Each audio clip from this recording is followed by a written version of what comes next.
বছরে মাত্র 3 দিন আত্মারামের কৌটো সর্বসমক্ষে আনা হয়।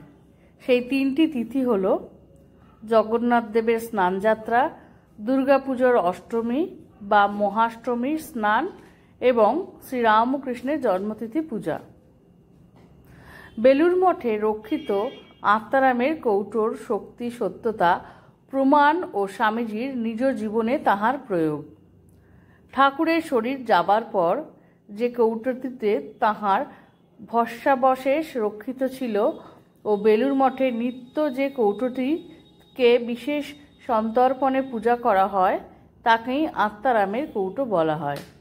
স্বামীজির শিষ্য স্বামী নির্ভয়ানন্দজি একবার প্রবল জ্বরে আক্রান্ত হন এবং জ্বরের উত্তাপ 107 ডিগ্রি পর্যন্ত ওঠে। সঙ্গে সঙ্গে মস্তিষ্কের বিকারও পূর্ণমাত্রায় দেখা দেয় এবং তিনি প্রলাপ বকিতে থাকেন। আরোগ্যের আশা তিরোহিত হইতেছে দেখিয়া সকলেই উদ্বিগ্ন এবং অতিশয় বিষণ্ণ। স্বামীজির চোখে মুখে দুঃখ ও উদ্বেগের চিহ্ন সুস্পষ্ট। এমন সময় তিনি শ্রী শ্রী ঠাকুরের পূজাগৃহে প্রবেশপূর্বক তাহার পূজাদি সমাপন করিলেন ও যেই কৌটোটিতে তাহার ভস্মাবশেষ রক্ষিত ছিল এবং যাহাকে স্বামীজি আত্মারামের কৌটো আখ্যা দিয়েছিলেন, উহা গঙ্গা জলে ধৌত করিয়া সেই পবিত্র বাড়ি নির্ভয়ানন্দকে পান করিতে দিলেন। অতঃপর জ্বর আর একটু বৃদ্ধি পাইয়া ক্রমশ একেবারে কমিয়া গেল। তখন স্বামীজি উপস্থিত সাধুদের প্রতি দৃষ্টি ফিরাইয়া বলিলেন, দেখ ঠাকুরের শক্তি দেখ, তিনি কি না করতে পারেন। আত্মারামের কৌটো প্রতি স্বামীজির শ্রদ্ধা ছিল অপরিসীম। তাহার নিত্যকর্মের মধ্যে ছিল ঠাকুর ঘরে প্রবেশের পর ঠাকুরের চরণামৃত পান, তাহার শ্রী পাদুকাদ্বয় মস্তকে ধারণ ও কৌটার সম্মুখে ষষ্ঠাঙ্গে প্রণিপাত। কিন্তু চিরকালই তাহার অভ্যেস ছিল বিচারপূর্বক প্রতিটা জিনিস গ্রহণ বা পরিত্যাগ করা। অতএব এত শ্রদ্ধা ভক্তি সত্ত্বেও একদিন আত্মারামের কৌটার পরীক্ষাও তিনি প্রবৃত্ত হইবেন, ইহাতে আর আশ্চর্য কি।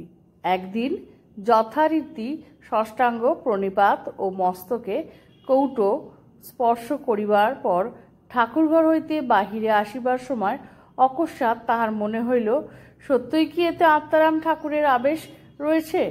আচ্ছা দেখি প্রার্থনা করে। এই বলিয়া মনে মনে প্রার্থনা করিলেন, ঠাকুর তুমি যদি সত্য সত্যই এর মধ্যে থাকো তবে 3 দিনের মধ্যে গোয়ালিয়রের মহারাজকে মঠে আকর্ষণ করে আনো। মহারাজ তখন কলিকাতায় থাকলেও স্বামীজি জানতেন যে তাহার তখন বেলুড় মঠে আগমন একান্তই অসম্ভব। তবু এই অপূরণীয় বাসনায় তাহার মনে প্রার্থনাকারে উদিত হইল। অবশ্য এই সব কথা তাহার নিজ অন্তঃকরণে গোপন কোণেই রহিয়া গেল, অপর কেহ জানিতে পারিল না। এমনকি কিছুক্ষণ পর তিনি নিজেও তা ভুলিয়া গেলেন ও পরদিন তিনি কার্যোপলক্ষে কলিকাতায় চলিয়া গেলেন। অপরাহ্নে মঠে আসিয়া তিনি জানতে পারলেন গোয়ালিয়রের মহারাজ গ্র্যান্ড ট্রাঙ্ক রোড ধরিয়া গাড়িতে যাইতে যাইতে স্বামীজির মঠে আছেন কিনা সংবাদ লইবার জন্য স্বীয় ভ্রাতাকে পাঠাইয়া দিয়েছিলেন, কিন্তু স্বামীজি অনুপস্থিত থাকায় বিষণ্ণ মনে ফিরিয়া গিয়াছেন। এই কথা শোভন মাত্র স্বামীজির মনে পূর্বদিনের কথা উদিত হইল এবং তিনি তখন দ্রুত পদে ঠাকুর ঘরে প্রবেশান্তে আত্মারামের কৌটাতে মাথা ঠেকাইয়া ও পুনঃ পুনঃ প্রণাম করিয়া বলিতে লাগলেন, তুমিই সত্যি, তুমিই সত্যি, তুমিই সত্যি। স্বামী প্রেমানন্দ সেই সময় ধ্যান করিবার জন্য ঠাকুর ঘরে গিয়েছিলেন। তিনি এই কাণ্ড কিছুই বুঝতে না পারিয়া চিত্রাপীড়িতের ন্যায় দাঁড়াইয়া রহিলেন। পরে স্বামীজির মুখে সমস্ত বৃত্তান্ত শুনিয়া বিস্ময়ে স্তম্ভিত হইলেন। সেই দিন হইতে স্বামীজি ওই ঘটনা উল্লেখ করিয়া মঠের সকলকে বিশেষ সন্তর্পণে উক্ত কৌটার পূজাতি করিতে আদেশ দিয়েছিলেন। এটি পড়লাম যুগনায়ক বিবেকানন্দ 3য় খণ্ড থেকে। আমরা এখান থেকে বুঝতে পারি ঠাকুর আমাদের সঙ্গে সব সময় আছেন সূক্ষ্ম শরীরে। আমাদের চাই একেবারে মনের অন্তর থেকে তাকে ভালোবাসা, তার প্রতি বিশ্বাস ও সারেন্ডার। এই তিন মিলে গেলেই আমরা ঠাকুরের অনেক কাছাকাছি যাব, সঙ্গে আমাদের চারপাশের আরও অনেকজনকেই সঙ্গী করতে পারবো। আজকের এই ছোট্ট ভিডিওটি কেমন লাগলো? ভালো লাগলে সঙ্গে থেকো। শ্রী শ্রী ঠাকুর, মা, স্বামীজি শ্রীচরণে শতকোটি প্রণাম।